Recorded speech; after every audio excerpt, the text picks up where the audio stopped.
June 30, 1977 Chennai. அன்று காலை தமிழகத்தின் வானில் ஒரு வரலாறு எழுதப்பட்டது.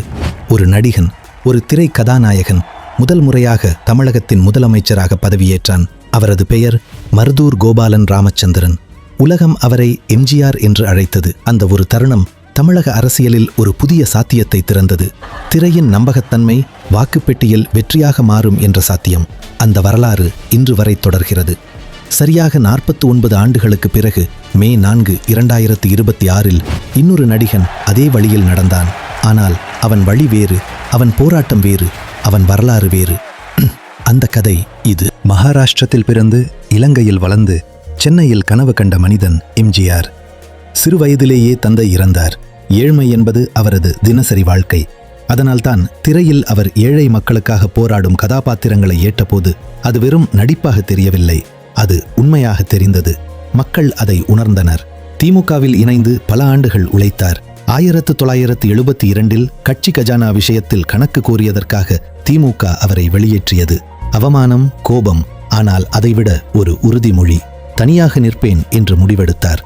கட்சி தொடங்கி 2 மாதங்களில் கோடிக்கணக்கான மக்கள் அணி திரண்டனர். திரையில் நேசித்தவனை தெருவிலும் நேசித்தனர். ஜனவரி 12, 1967 அவர் மீது படுகொலை முயற்சி நடந்தது. ஒரு தோட்டா கழுத்தை துளைத்தது, ஒரு காதை பறித்தது. மருத்துவமனையில் கிடந்தபோது தமிழகம் கோவில்களில் வேண்டிக் கொண்டது. ஒரு நடிகன் அப்போது கடவுளாக மாறினான்.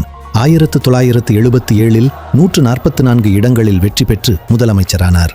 இலவச மதிய உணவு திட்டம், பெண் கல்வி, ஏழை மக்களுக்கான திட்டங்கள் என்று அவர் திரையில் வாழ்ந்த நல்ல மனிதனை ஆட்சியிலும் வாழ்ந்தார். 1987 அவர் காலமான போது தமிழகம் கண்ணீரில் மூழ்கியது. ஒரு தலைவன் மட்டுமல்ல, ஒரு யுகம் முடிந்தது என்று மக்கள் உணர்ந்தனர்.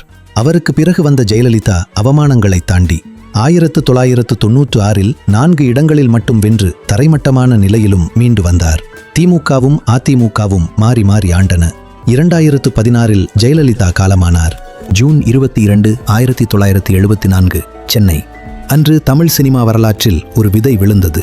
யாருக்கும் தெரியவில்லை அந்த விதை ஒரு நாள் தமிழகத்தையே ஆளும் மரமாக வளரும் என்று. ஜோசப் விஜய் சந்திரசேகர் என்று பெயர் வைக்கப்பட்ட அந்த குழந்தை தந்தை சந்திரசேகர் என்ற இயக்குனரின் வீட்டில் கண் விழித்தார். திரை அவருக்கு வீடு, கேமரா அவருக்கு விளையாட்டு. ஆனால் அவருடைய வாழ்க்கை வரலாறு ஆகும் என்று அன்று யாரும் கனவிலும் நினைக்கவில்லை. 1984 10 வயதில் திரையில் காலடி வச்சாரு. 1992 18 வயதில் நாளைய தீர்ப்பு படத்தில் முதன்மை நடிகராக நின்னாரு. அந்த இளம் முகத்தில் ஒரு தீ இருந்தது, கண்களில் ஒரு உறுதி இருந்தது. ஆனால் தமிழ் சினிமா அவரை எளிதாக ஏற்கவில்லை.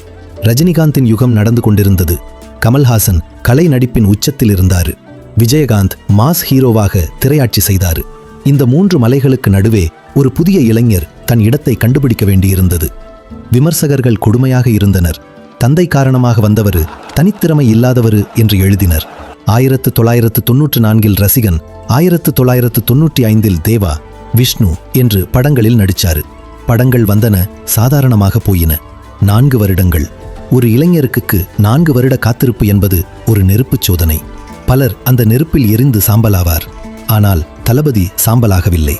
அந்த நெருப்பில் பொன்னாக உருகி வேறொரு உருவம் எடுத்தாரு. 1996 கோவை மாப்பிள்ளை வந்தது. அது அவருடைய முதல் வணிக வெற்றி.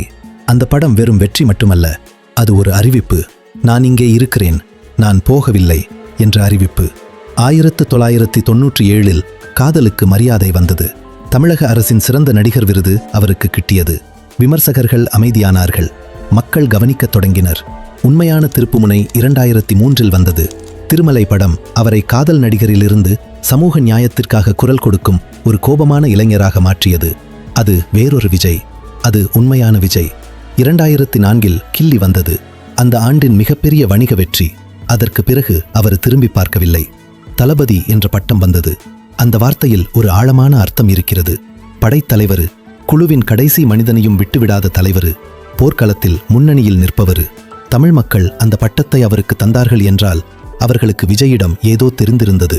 திரையில் மட்டுமல்ல, உள்ளத்திலும் அவர் தலைவர் என்று மக்கள் உணர்ந்திருந்தனர். 2010 அவர் தன்னுடைய படங்களை ஒரு சமூக சாதனமாக மாற்றினார். கத்தி, மெர்சல், பிகில் என்று ஒவ்வொரு படமும் ஒரு கருத்தை சொன்னது. கத்தி படத்தில் விவசாயிகளின் வலியை பேசினாரு. கார்ப்பரேட் நிறுவனங்களின் சுரண்டலை அம்பலப்படுத்தினாரு. தியேட்டரில் வந்தவர்கள் படம் மட்டுமல்ல, தங்களது வாழ்க்கையை திரையில் கண்டார்கள். ஒரு நடிகர் அவர்களுக்காக பேசுகிறாரு என்று உணர்ந்தார்கள்.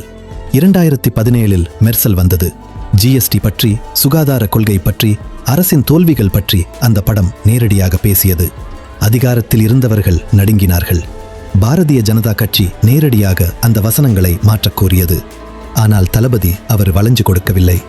எந்த அழுத்தத்திற்கும் தலை குனியவில்லை. அந்த ஒரு தருணத்தில் ஒரு நடிகர் ஒரு தலைவராக மாறினாரு. அஞ்சாமல் நிற்கும் மனிதரை தமிழகம் எப்போதும் நேசிக்கும். அந்த நேசம் இன்னும் ஆழமாக வேரூன்றியது. 85,000த்திற்கும் மேலான ரசிகர் மன்றங்கள் தமிழகம் முழுக்க அவருடைய குரலாக இயங்கின. வெள்ளம் வந்தால் நிவாரணம் கொடுத்தாரு. நோயாளிகளுக்கு ரத்தம் கொடுத்தாரு. கோவிட் காலத்தில் உணவு விநியோகம் செய்தாரு. திரையில் அவர் ஏழை மக்களுக்காக போராடினாரு. வாழ்விலும் அதே மனிதராக இருந்தாரு. 2021 உள்ளாட்சி தேர்தலில் ரசிகர் மன்றங்கள் 169இல் 129 இடங்களில் வென்றன. அது ஒரு சோதனை ஓட்டம். வரலாறு பதிவு செய்தது. இந்த கேள்விக்கான விடையில்தான் தளபதி விஜயின் மேன்மை இருக்கிறது. ரஜினிகாந்த் ஒரு தசாப்தத்திற்கும் மேலாக அரசியல் வருவதாக சொல்லிக்கொண்டே ஒரே ஒரு தேர்தலிலும் போட்டியிடாமல் விலகி கொண்டாரு. மக்கள் காத்தனர், விட்டுவிட்டனர். கமல்ஹாசன் போட்டியிட்டாரு. ஆனால் ஒரே ஒரு இடத்தில் கூட வெற்றி கிட்டவில்லை. திமுக அதிமுகவை நேரடியாக விமர்சிக்க அவர் தயங்கினாரு.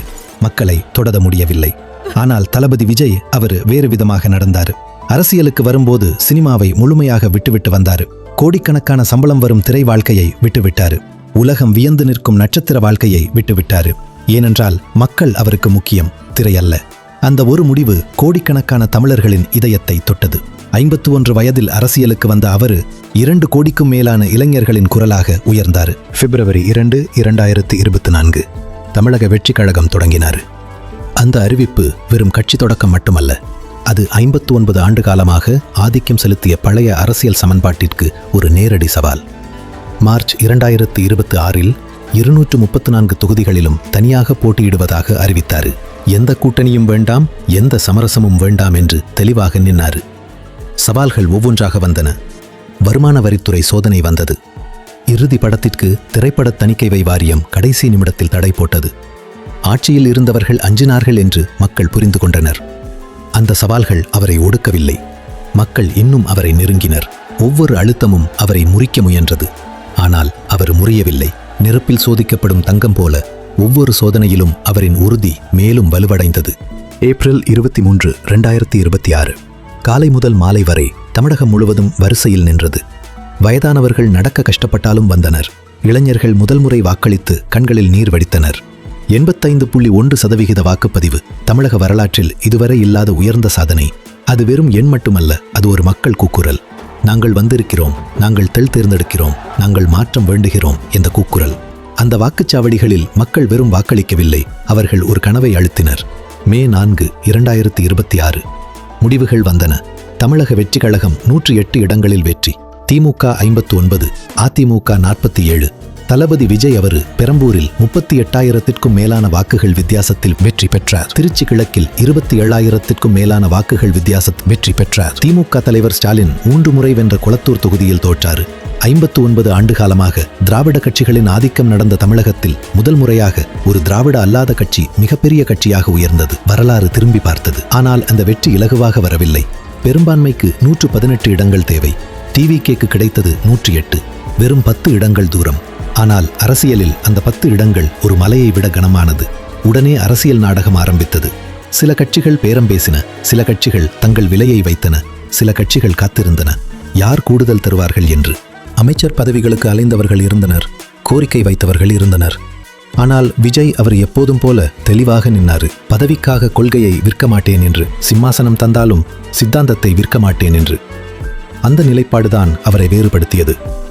நாட்கள் உருண்டன, நெரிசல் நீடித்தது. ஆனால் இறுதியில் மக்களுக்காக நிஜமாக குரல் கொடுக்கும் கட்சிகள் முன்னே வந்தன. காங்கிரசும் விசிகவும் இதய சுத்தத்தோடு ஆதரவு அளித்தன. 118 என்ற எண் நிறைவடைந்தது. தமிழகம் மூச்சு விட்டது. தமிழர்கள் கண்ணீர் விட்டனர். மே 10, 2026 சென்னையில் உள்ள ஜவஹர்லால் நேரு இண்டோர் ஸ்டேடியம். அந்த மைதானத்தில் ஆயிரக்கணக்கான மக்கள் கூடினர். தமிழகத்தின் 4 மூலைகளிலும் இருந்து மக்கள் வந்திருந்தனர். விவசாயிகள், தொழிலாளிகள், மாணவர்கள், தாய்மார்கள், முதியவர்கள். சி. ஜோசப் விஜய் என்னும் நான். அந்த வார்த்தை வெளிவந்த தருணமே ஸ்டேடியம் முழுவதும் கரவொலி வெடித்தது. மக்கள் எழுந்து நின்று கைகொட்டினர். கண்களில் நீர் வடிந்தது. அமைதி திரும்பியதும் அவர் தொடர்ந்தாரு. நான் இந்த தமிழகத்திற்கு எப்போதும் உண்மையாக இருப்பேன். நான் தமிழகத்திற்கு வெளிப்படையாக இருப்பேன்.